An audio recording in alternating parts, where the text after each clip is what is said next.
Hello दोस्तों, नमस्कार। आप सभी का स्वागत है आपके अपने चैनल पर। दोस्तों, बात करेंगे हम, अगर आपके पोर्टफोलियो के अंदर इन्फोसिस या फिर कोई भी आईटी स्टॉक है या आपने जाना स्मॉल फाइनेंस बैंक में पैसा लगाया है तो ये वीडियो आपके लिए बहुत जरूरी है। पिछले कुछ हफ्तों में इन दोनों कंपनियों के अंदर बड़ी नेगेटिव न्यूज सामने आई है जिससे निवेशकों को हिलाकर रख दिया है। चलिए समझते हैं पूरी कहानी, पूरी माजरा है क्या, स्टेप बाय स्टेप। दोस्तों, अगर आप नहीं हैं तो चैनल को लाइक करें, शेयर करें और सब्सक्राइब जरूर करें। 19 जून 2026 को अमेरिका कंपनी है एसेंचुरी ने अपना रेवेन्यू गाइडेंस घटाया, सिर्फ 3 से लेकर 5% से घटाकर 3 से लेकर 4% किया। नतीजा, एसेंचुरी का स्टॉक अमेरिका में करीब 18% क्रैश हुआ। उसके इतिहास की सबसे बड़ी एक दिन की गिरावट थी।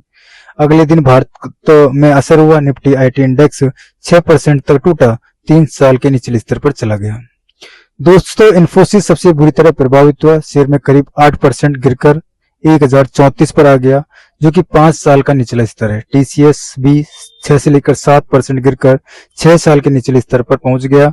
वजह क्या है? एसेंचुरी का ऑर्डर बुक सालाना के आधार पर 14.7% गिरा, यानी कि ग्लोबल क्लाइंट्स अब बड़े आईटी कॉन्ट्रैक्ट में कम खर्च कर रहे हैं। एआई की वजह से पारंपरिक आउटसोर्सिंग की डिमांड घटी रही है।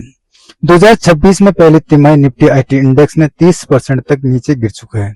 ब्रोकरेज हाउसिंग सिटी नोमेरा इक्वेरीज का जो कहना है कि 2 से 3 तिमाही तक दबाव बना रह सकता है, लेकिन लॉन्ग टर्म के लिए सेक्टर रिकवरी दिखा सकता है। दोस्तों, अब आता है जाना स्मॉल फाइनेंस बैंक का। कहानी की जड़ें, जाना होल्डिंग प्रमोटर्स कंपनी एक NCD debenture defaulter rating.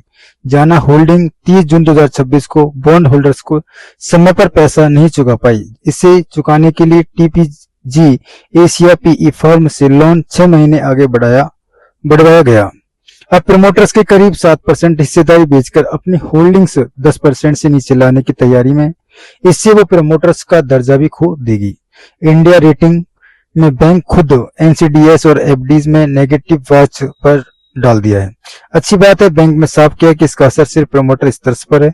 Bank की कैपिटल एडिक्वेंसी, लिक्विडिटी या डी टू डे ऑपरेशंस पर कोई असर नहीं होगा। लेकिन चिंता की बात दोस्तों, बैंक का नेट प्रॉफिट मार्जिन में दबाव है। फाइनेंस मार्जिन एफआई 2025 में -5%, एफआई 26 में -13% तक गिरा है। दिसंबर 2025 की तिमाही में प्रॉफिट सिर्फ 10 करोड़ रह गया था। पिछले साल 111 करोड़ था। हालांकि मार्च 2026 में 140 करोड़ तक रिकवर हुआ। एसेट क्वालिटी भी ठीक है। ग्रोस एनपीए 2.46% है, तो ये क्रेडिट क्वालिटी की नहीं है, बल्कि मार्जिन और कॉस्ट ऑफ कैपिटल से समस्या ज्यादा है। दोनों केस अलग अलग हैं। इन्फोसिस की समस्या इंडस्ट्री वाइज और ग्लोबल है। एआई डिसरप्शन, क्लाउड स्पेंडिंग व स्लो डाउन। जबकि जाना एसएफबी की समस्या कंपनी के स्पेसिफिक प्रमोटर लेवल की है। पैनिक सेलिंग से पहले हमेशा चेक करें क्या समस्या बिजनेस फंडामेंटल में है या फिर सिर्फ सेंटिमेंट या स्ट्रक्चर में है। आगे किन चीजों पर नजर रखें? आईटी सेक्टर में अगले क्वार्टरली नतीजे, जाना एसएफबी के स्टेक सेल व मर्जर की आधिकारिक पुष्टि पर। दोस्तों, उम्मीद करता हूँ वीडियो आपको काफी ज्यादा हेल्पफुल लगी होगी। अगर आपको हेल्पफुल लगी है तो दोस्तों वीडियो को लाइक करें, शेयर करें और चैनल को सब्सक्राइब जरूर करें। मिलते हैं अगली वीडियो में, तब तक के लिए जय हिंद दोस्तों।